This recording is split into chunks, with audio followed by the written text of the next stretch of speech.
तरफ गर्मी से जनजीवन अस्त व्यस्त है, वहीं दूसरी तरफ लगातार बढ़ती शवों की संख्या को लेकर सीएमओ और सिटी मजिस्ट्रेट ने पोस्टमार्टम हाउस का निरीक्षण किया है। तो लगातार दिल्ली एनसीआर में भीषण गर्मी का प्रकोप देखने को मिल रहा है। अब तक गर्मी से न जाने कितने लोगों की जानें जा चुकी हैं। पोस्टमार्टम हाउस में इस वक्त शवों की भरमार है।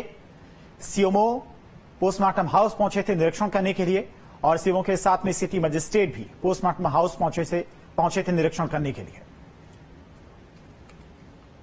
देखिए, ऐसा कि हमारे पास 18 तारीख से अचानक शवों की संख्या में वृद्धि हुई थी और जैसा मैंने बताया था, कल की 75 बॉडी हमारे पास परसों आई थी और हमने कल लगभग सभी निपटा दिए थे।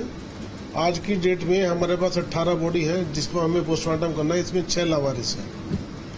तो हमने इस समय डॉक्टर्स की टीम भी बढ़ा रखी है। नॉर्मली जो है एक डॉक्टर पोस्टमार्टम करता है 24 घंटे के लिए, लेकिन अब हमने 10 पोस्टमार्टम का टारगेट एक डॉक्टर को दिया हुआ है।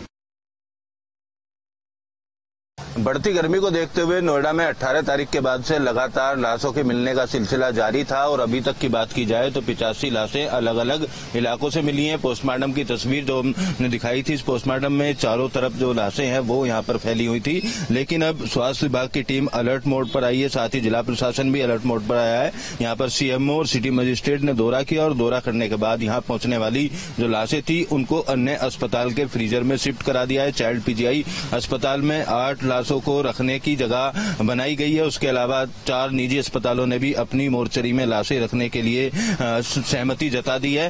स्वास्थ्य विभाग के अधिकारियों का कहना है कि जो भी लाशों के मिलने का सिलसिला है उस आधार पर ये जो कार्रवाई है ये की जा रही है और यहाँ पर लाशों को जिस तरीके से सड़क पर डाला गया था उस तरीके की स्थिति न बने, उसको लेकर यहाँ पर फ्रीज और ज्यादा बढ़ाए जा रहे हैं। अभी तक अगर पोस्टमार्टम हाउस की बात की जाए तो 4 शवों को रखने के लिए यहाँ पर डीप फ्रीजर हैं। एक कमरे को कोल्ड रूम बनाया जा रहा है, उसके लिए एसी लगाने का काम यहाँ पर शुरू किया गया है और क्योंकि लाशें खुले में ना डाली जाएं तो उसको लेकर अन्य अस्पतालों में वैकल्पिक इंतजाम किया गया है। सीएमओ का साफ तौर पर कहना है कि कल की अगर बात की जाए तो शुक्रवार को भी 9 लाशें मिली थी जिसमें से 6 लोग लावारिस थे।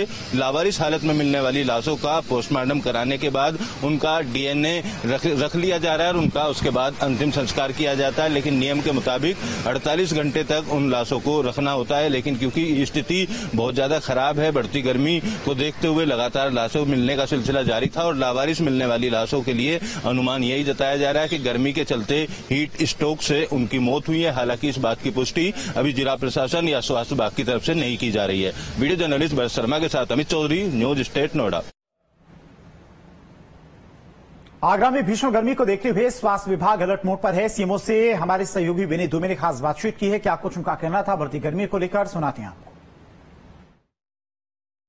ताजनगरी आगरा में गर्मी लगातार अपना प्रकोप दिखा रही है, लेकिन हल्की हल्की बारिश जब होती है तो देर शाम थोड़ा मौसम जरूर सुहाना होता है, लेकिन उसके बावजूद भी अगर दिन में देखा जाए तो दिन में तेज तपिश जो है वो लोगों को परेशान कर रही है। ऐसे में कई लोगों की शिकायतें ऐसी आती हैं कि वो दिन में डिहाइड्रेशन का शिकार हो जाते हैं, बेहोश हो जाते हैं, ताजमहल हो या लाल किला हो। इसके अलावा कई लोगों की मौत की खबरें भी सामने आ रही हैं, लेकिन उसकी पुष्टि जो है वो प्रशासन नहीं कर पा रहा है। सीएमओ आगरा हमारे साथ मौजूद हैं, उनसे एक बार बात करते हैं। सर, आंकड़ा क्या कुछ कहता है?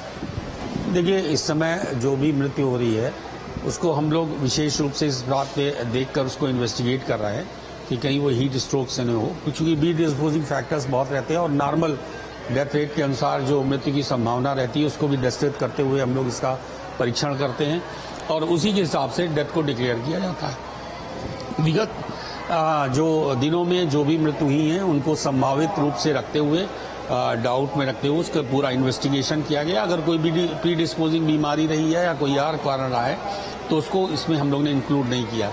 इसके अलावा हम लोग ने विशेष रूप से पोस्टमार्टम में आने वाले अनआइडेंटिफाइड या अननोन बॉडीज को भी ध्यान में रखा है कि अगर किसी का कॉज नहीं पता चल रहा है तो उसको हम लोग ने सस्पेक्टेड स्ट्रोक मानेंगे, लेकिन उसमें भी बहुत ज़्यादा हमें ऐसा नहीं प्रतीत हुआ कि कोई लू से मृत्यु की संभावना प्रतीत हो।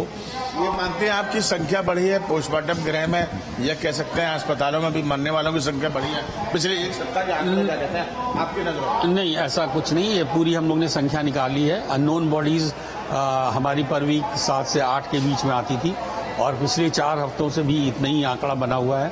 एवरेज में कोई ऐसी बढ़ोतरी नहीं। ये अवश्य है कि लू से लगने वाले या गर्मी के कारण सिम्टम्स वाले मरीजों की संख्या में काफ़ी बढ़ोतरी हुई है। हमारे अस्पतालों में जिला चिकित्सालय, मेडिकल कॉलेज में इनकी संख्या लगातार बढ़ी भी है और इनकी हम लोग रिपोर्टिंग भी कर रहे हैं।